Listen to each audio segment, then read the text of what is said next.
Hello guys, welcome back to fab classes. तो जैसे कि आप जानते हैं कि हमने आईएनसी मॉडरेट फेस के ऊपर इम्पॉर्टेंट दो एमसीक्यूज़ लेक्चर किए हैं। तो आज हम उसी का थर्ड पार्ट लेके आए हैं, जिसमें हम अनदर 10 क्वेश्चंस जो कि बहुत ज़्यादा इंपॉर्टेंट हैं मॉडरेट फेस से, उनको डिस्कस करेंगे।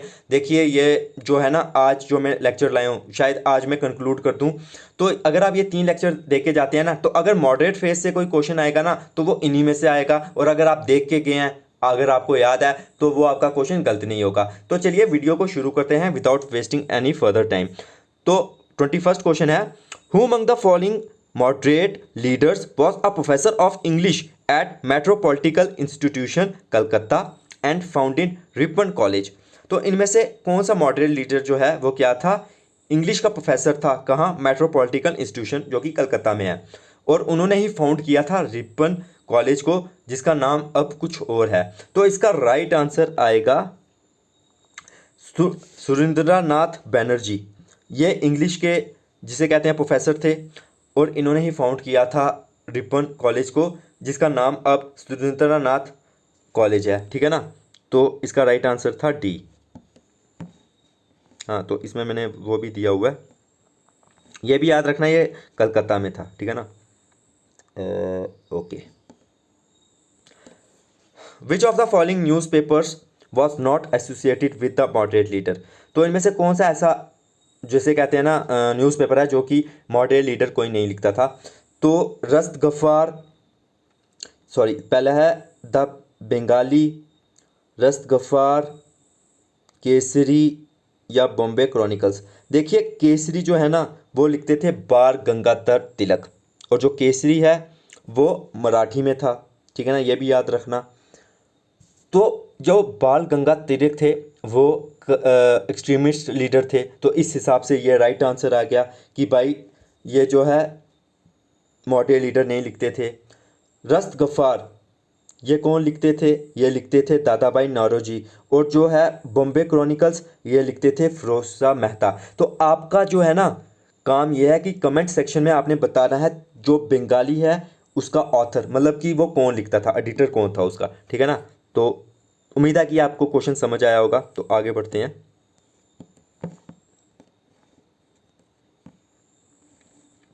Okay okay okay okay okay.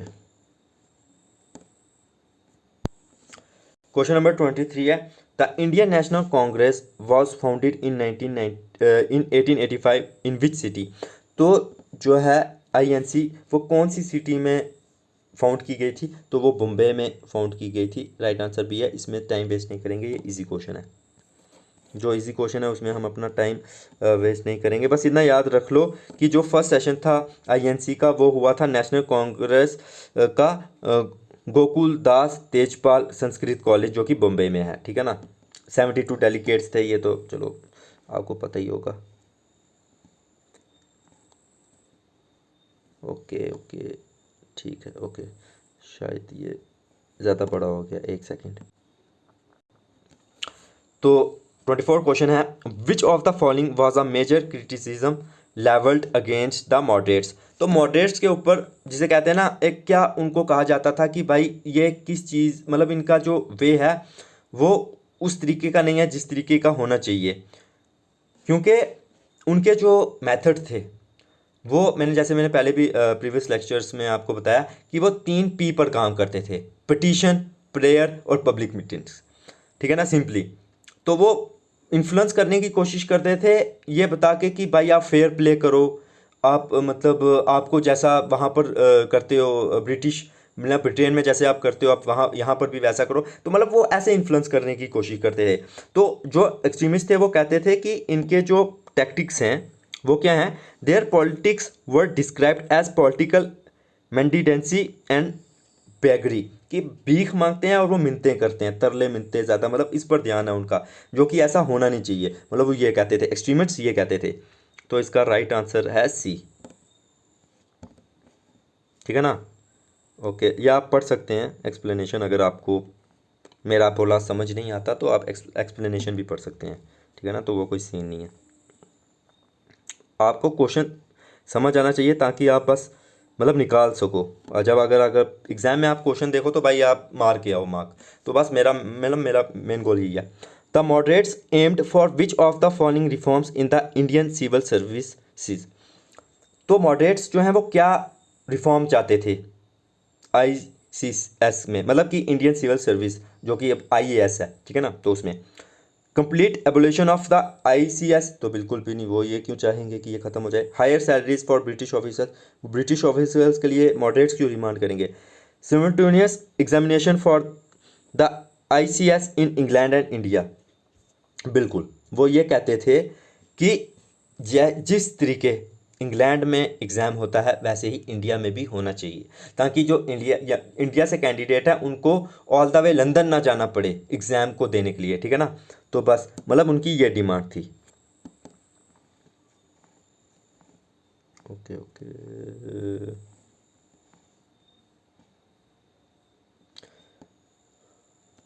Who was the first Muslim president of the INC। तो INC का पहला मुस्लिम प्रेसिडेंट कौन था। तो इसका राइट आंसर आएगा बदरुद्दीन तैयब जी। टाइम वेस्ट नहीं करेंगे। 1887 में बने थे ये, ठीक है ना। और ये first Muslim president of INC थे, बस इतना याद रखना, ठीक है ना।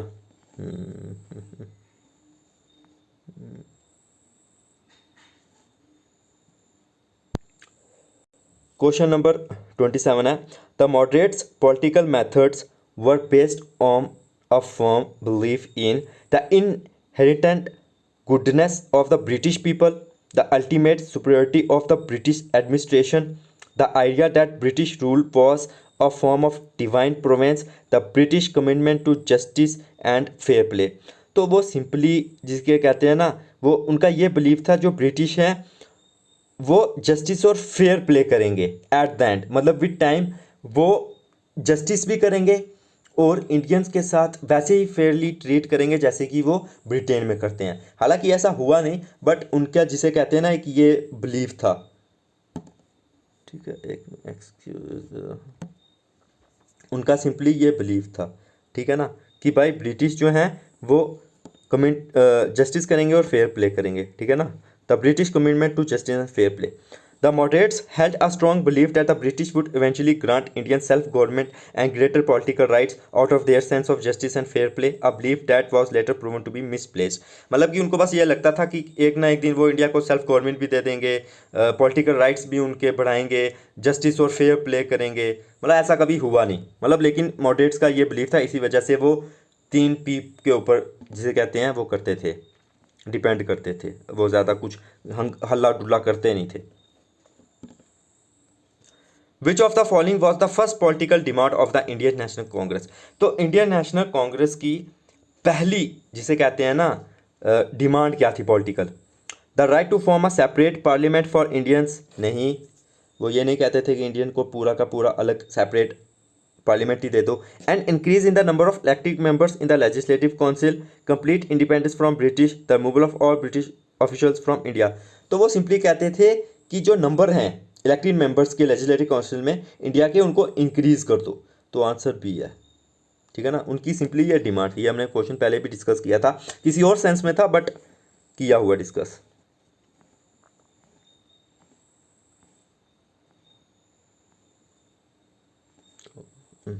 The moderates contribution to the national movement include all of the following accept.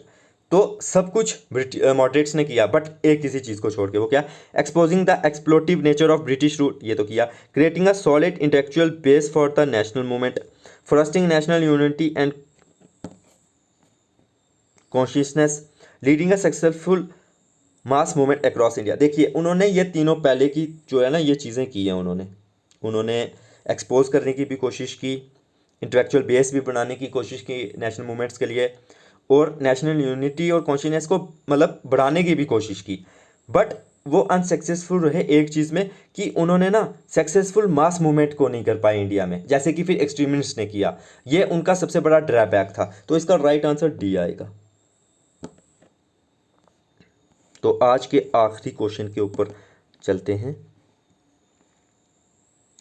आज मैं भी थोड़ा थका हुआ हूँ तो इसलिए मेरी भी एनर्जी थोड़ी सी डाउन है।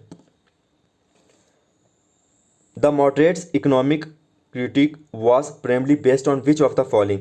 जो मॉडरेट्स की इकोनॉमिक क्रिटिक थी वो किसके ऊपर बेस्ड थी? The British government failure to build infrastructure, the British policy of deindustrialization and exploitation, the high tariffs on imported British goods, the British preference for foreigner investment over Indian investment। तो वो simply कहते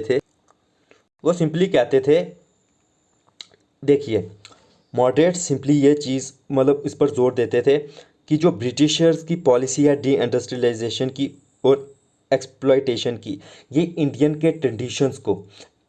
traditions को बहुत ज़्यादा क्या कर रहा है, इफ़ेक्ट कर रहा है, और ये इंडियन की मार्केट को भी डिस्ट्रॉय कर रहा है। तो इसकी एक्सप्लेनेशन भी पढ़ लेते हैं हम। इसका राइट आंसर तो खैर बी है, राइट आंसर इसका बी है, ठीक है ना।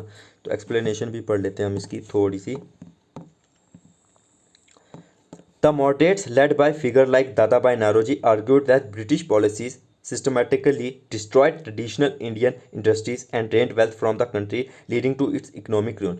तो जैसे कि ड्रेन ऑफ वेल्थ थ्योरी आई थी, उसमें भी ये बात जो है दादा भाई नारोजी ने कही थी कि ब्रिटिशर्स क्या कर रहे हैं। ब्रिटिशर्स जो हैं एक तो इंडियन ट्रेडिशन को ख़त्म कर रहे हैं, इंडियन इंडस्ट्रीज़ को डिस्ट्रॉय कर रहे हैं, और जो इंडिया की वेल्थ है उसको ड्रेन कर रहे हैं। ड्रेन का मतलब यह है कि इंडिया से जो जिसे कहते हैं ना, वो माल लेके जाके कहाँ कर रहे हैं, इंग्लैंड पहुँचा रहे हैं। तो जिसकी वजह से इंडियन की जो इकोनॉमिक है वो बर्बाद हो रही है। तो दोस्तों आज की इस वीडियो में बस इतना ही। उम्मीद है कि ये जो हमने 3 लेक्चर किए हैं कंप्लीट, इनसे आपको बहुत ज़्यादा बेनिफिट मिला होगा और आपको कुछ नया सीखने को मिला होगा। और अगर इन जो मैंने 30 क्वेश्चन करवाए हैं, अगर इस 30 क्वेश्चन में से कोई भी क्वेश्चन आता है तो वो आपका गलत नहीं होगा। तो दोस्तों आज की वीडियो में बस इतना ही। अब हम नेक्स्ट सेट ऑफ क्वेश्चन में मिलेंगे, ठीक है ना। तो बाय।